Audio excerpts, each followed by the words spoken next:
I'm a gamer boy now. Yeah. Gamer. So, one of the most popular anime series right now is Attack on Titan. It has a cool premise, interesting characters, and an awesome setting which just begs itself to be adapted into a game. And so the fans made a game out of it a while ago, and everybody went ecstatic because they could fly around some pixelated boxes and kill titans. And then an actual game came around where you could fly around as the best boy Eren and kill titans around pixelated boxes that look like houses. You were like a medieval Spider-Man with swords. The idea behind it is amazing. And now they've released a second game in the series. Ironed out the bugs, listened to public feedback, and the hopes for this are high. So it's pretty sad to say that it sucked. Where the hell can I even begin? How about the gameplay? The most important feature in any game. You can forgive the bad visuals if the gameplay is good.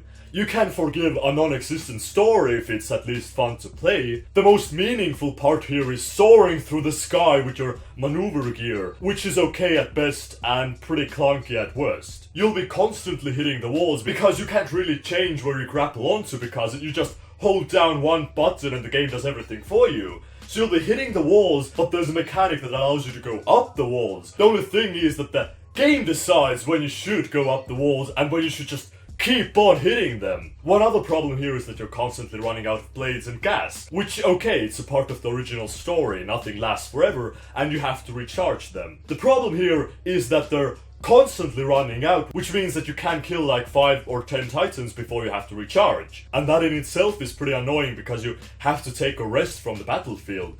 But it gets even worse because when you run out of your spare blades and gas, you have to find a freaking building in the middle of nowhere, which maybe refills your blades like halfway or just gives you one extra pair, unless you keep on building them. And again, the main problem derives from the gameplay, because you're not in charge. You just hold down one button to shoot the webs and swing around. You can't really decide how fast you're going, what building you're grappling onto, or how high or low, or if you're gonna shoot up in the sky at the end of the grappling. But sometimes it works. And when it clicks, it's this really satisfying feeling. Like you're a part of the anime world, or the manga world, whatever floats your boat. So you're flying around, taking down titans one by one, killing titans, killing more titans, killing more titans, taking more titans down, killing even more titans, and then you realize it's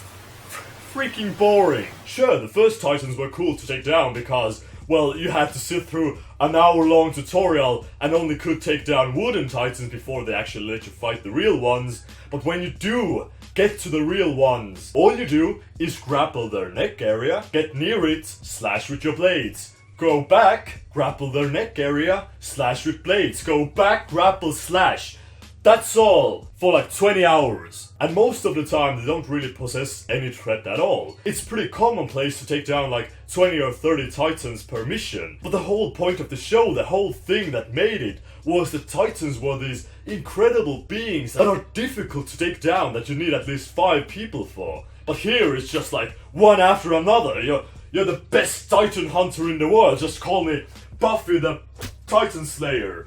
The only challenging part here is retaining my brain cells as they die away from the mundane tasks that I'm forced to repeat. It does try to make it more interesting with having your friends help you out sometimes, but all it comes down to is just holding down the middle mouse button and calling them for help, and they just do some extra damage. But once you get the ability to snipe titans, it becomes even more boring, because you don't have to be in the middle of the battlefield. You can stay far away, just press one button and pretty much one-hit them. And you can go from titan to titan, just one after another. What's the point of the game here? What's the gameplay? What are you doing with your life? Why did I spend so much time on it? Though the game does try to keep it more interesting as time goes along by introducing new features like super titans, which have force fields around them. But that pretty much means that you have to spam attack one part of their body until the force field lands, and then you can just keep on attacking the neck. And can you just imagine how boring that could get? There are moments when it feels like I'm just spending an eternity on one titan. They don't do anything interesting in meanwhile, they don't try anything new, there's nothing else there, you just focus on a spot attack it, and then attack the neck. They're like sponges, soaking up your attack. Now, I don't have anything against tough bosses or boss rush games in itself. One of my favorite games is Monster Hunter that I've been playing a lot recently. And there, the only thing you do is just fight one monster at a time, pretty much, which can take like half an hour. And that's fun because they have different attacks, they have different statuses, but when you have to do the same thing without anything changing for half an hour, it's not good. They do have some variation in the sizes of titans, or how they move a little bit, but that's barely noticeable. And oh yeah, they do shove some unnecessary upgrade mechanics down our throats, which consists of getting items from titans or buying them, and then improving your stuff, but it's so underdeveloped that it's barely worth mentioning. But what about the story? So it is a bit original, since in the first game you were Eren, but now you're a completely new character, and the story unfolds from your perspective as a corpse member who we haven't met before. The thing is that it's exactly the same story as in the manga or in the anime, so you already know what's going to happen, and it's presented in the most stale way possible. With fucking bit my tongue. And it's presented in the most stale way possible, with dialogue boxes. Just tons and tons of dialogue boxes one after another. But they also have some pretty cool cutscenes. And I'd say that those are the best parts in the game because they have movement, they look dynamic, and the camera moves from the first person perspective, which I thought looked really cool. Every time a cutscene came on, I just imagined how fun it would be to play it in VR, or even to change the perspective in the game to have a first person view. Sadly, that's not really an option in the game. But to make the story and the dialogue even worse, they put in decision mechanics, which give you the illusion of choice, but they have zero impact on the game, and the only thing they do is like maybe sometimes increase your friendship level with characters, because yeah, of course there's gonna be friendship levels here. So you might be saying that if you know the story, just skip all the cutscenes, skip the dialogue, which is a good idea. And I did it after 4 hours of sitting through everything, but I started doing it, and that's not actually a good choice, because let me explain. You don't want just gameplay, because that gets super boring really fast. You need the story to be a buffer in between, so you would kind of rest from the boring part and do the other boring part. Why am I playing this? One thing to mention are the graphics. Some people say that they look gorgeous. And while I have to say that the cutscenes do kind of look gorgeous, okay, no, they don't look gorgeous. They look interesting because most of the time everything looks like shit. And if you start paying attention, the cutscenes even look like PlayStation 2 era graphics. The whole game itself is really dull. The maps themselves are kind of big, but intensely empty, with some square boxes put in as houses and some titans sprinkled in between them. But the thing is, everything is kinda destructible, so titans can run through the houses, and that just makes everything look so much cheaper because there's nothing inside the houses. They literally are just empty boxes. It feels like an upscaled PSP game. And one of my main gripes with these anime adaptation games are the overworlds. And they're so nasty. Let me paint you a picture. So it was like 7 years ago, Naruto Ultimate Ninja Storm had come out, and it was fantastic. I loved every moment of it. The whole village was colorful, filled with people, secrets, stuff that you could explore, and nothing was locked. You had the whole village, and you could fly through it all. But then the second game came, and now they suddenly decided that a large and awesome overworld is too much. I mean, we already made one. We can't just reuse it. We have to cut parts of it away and make it worse, so people would be more annoyed. So what they do in a lot of games is force down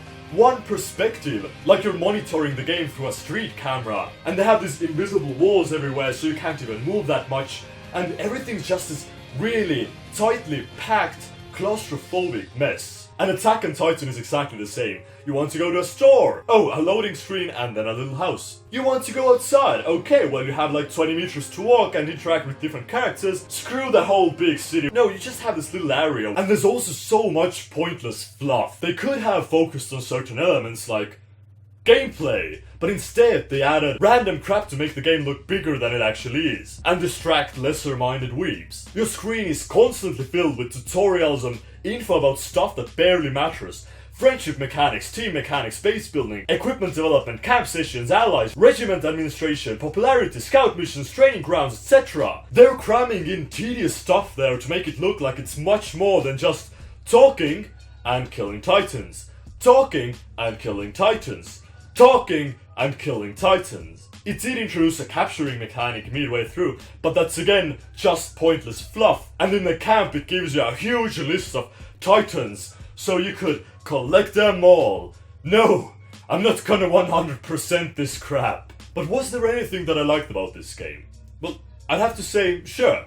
I feel like it suffers the No Man's Sky syndrome for me. Which means that you start out the game is magnificent. It's what you imagined all along. You have this vast world to explore, new elements, you could fly around, kill titans, do whatever you imagined. And you're having a really good time. For the first hour or two. But any more than that and you start seeing flaws everywhere. And as time passes, it just starts falling apart more and more. It becomes dull, repetitive. You find out that there's actually nothing much to do aside from the things that you already did and lost interest in. Like, one of the things that happens in the game is that a titan can spot you and just charge at you, which was really intense in the beginning. You feel like this massive thing is coming towards you. Everything is black and white with some red in there. Maybe you're out of blades, out of gas. You can't take that thing on. You have to escape, run away. And the camera's locked onto him. You can see him coming for you. And it's just like, oh. But then it kept on happening. Every time you started sniping titans and maybe lingered on a bit too long on them, they spotted you and started charging at you. Every freaking time they just came at you. By then, there wasn't any peaceful moments at all. Everybody just charged at you all the time. And the fucking camera locks onto that specific titan. You can't change the camera. You can't see where the hell you're flying towards. A friend is dying in the hands of another titan, but you can't lock onto them because you're being charged at. A freaking building that you have to protect is taken down, but a titan is charging at you, so you can't help it from being demolished. I literally can't play a fucking game. Overall, it was a pretty bad experience. And I'd say these new anime game adaptations are pretty much on par with the film game adaptations. There just aren't that many good ones. Sure, one or two might stand out and be amazing, but most of them, not so much. I did have some fun in the beginning, but as time passed, it got worse and worse, and I'd end this with a 5 out of 10. Though I am pretty biased since I didn't actually finish the game. I only got around halfway through, and I wasn't gonna spend another 10 hours just doing the same shit all over again. Because with every passing hour, I just got more annoyed at the game. But yeah, this is a video game channel now, what you gonna do?